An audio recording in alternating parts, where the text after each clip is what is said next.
Hey everybody, this is the LEGO Star Wars solo movie Cloud Rider Swoop Bikes set. If you're not already familiar with this set and its contents from looking at pictures in advance, you may be a little bit confused by what you see here. The set contains two swoop bikes of different designs. So this is one right here. It just has an asymmetric twin pod design, and then that's the other. So let's go ahead and look at the twin pod version first, which is for Weasel. Went ahead and put him in the pilot's position. It will also hold a second figure if you want to put a second one on there. So he's got two engines, and they are built using a technique that I don't think I've exactly seen LEGO officially put into one of their proper sets. But the overall construction of this is very nice.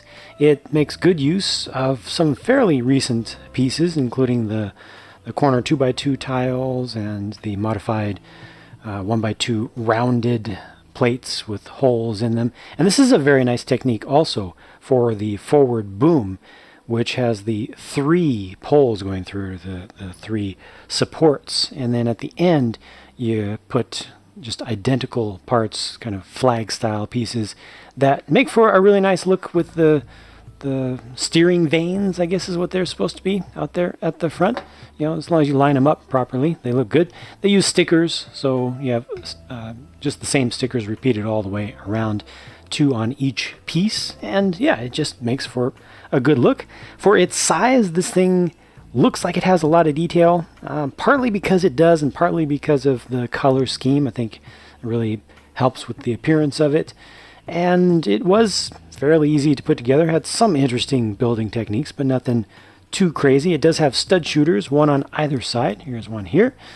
There's one over there. And look at this. On the underside, they include a few more of those modified 1x2 plate pieces that are rounded on the edges and have holes or hollow studs, so you can put bar-sized pieces through there, which makes for a nice look from the side, just a little bit different. And it's also great to just get those pieces if you simply want to use them as extras for some of your own builds. So overall, I'm very happy with this thing. I think the scale is not too bad. Frequently, especially in the past, LEGO has made some really, really huge speeders that were way out of scale with the figures. This one, I think, is still a bit oversized, but it's much closer than usual, thanks to the use of, clever use of pieces, including some relatively recent ones. And then this is Enfys Nest's personal bike, which is a lot closer to the traditional design of swoop bike, with the rider quite far towards the rear and the very extended kind of analogs to motorcycle forks towards the front.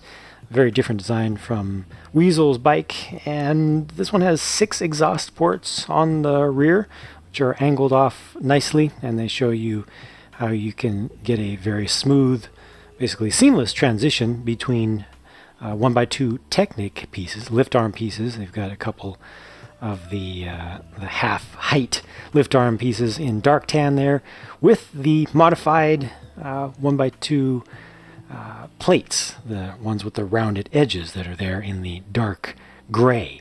So that's just a nice ability to connect between the system stuff and the Technic stuff to good effect, especially used for creating the angles here. This uses not as many recent pieces, not as many specialized pieces in its construction, but still looks very different from most things that we've seen. I again really like the front end of this. It's too bad about the little blue piece right there, but other than that, the color scheme is carried through pretty well. This also has the stud shooters, one on either side. You don't have to use those if you don't want, but I think they are integrated in nice and close to the fuselage of the thing, close to the frame, and they may even add to the appearance.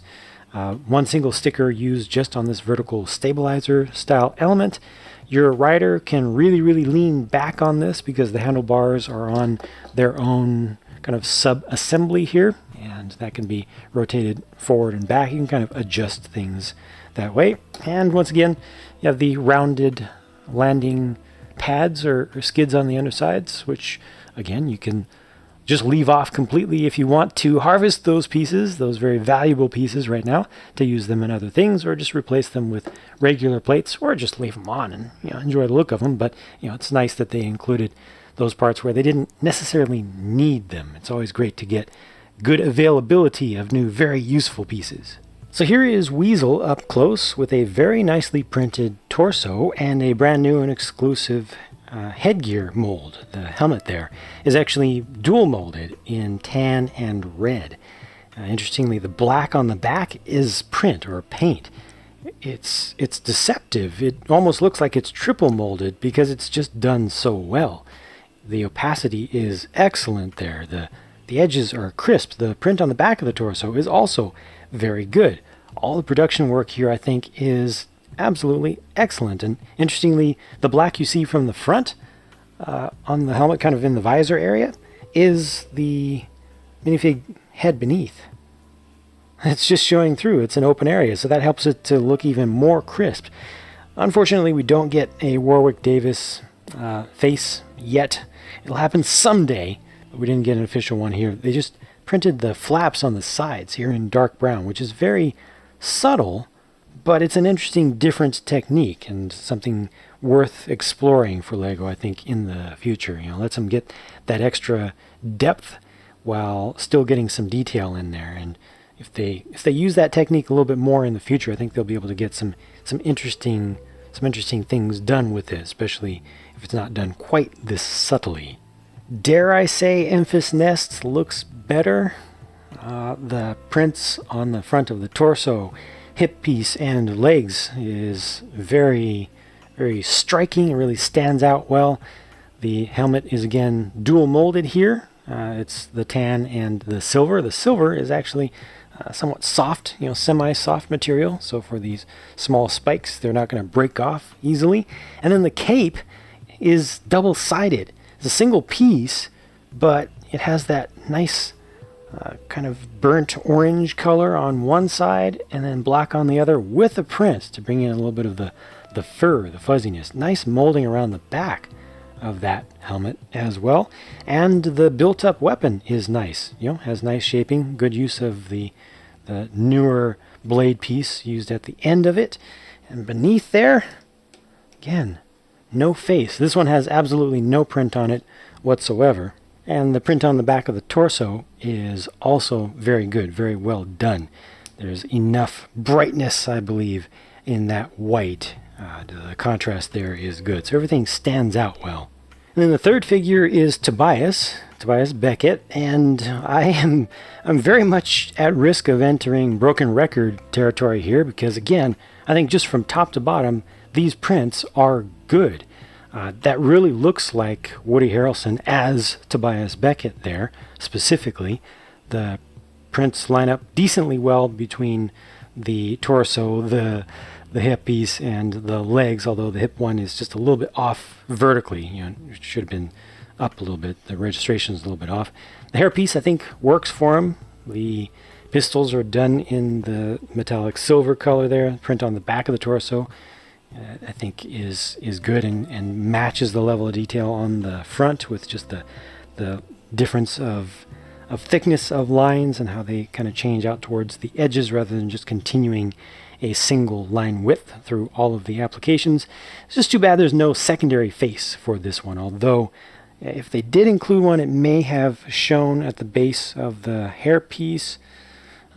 Yeah, so maybe it's a good thing that they left that off.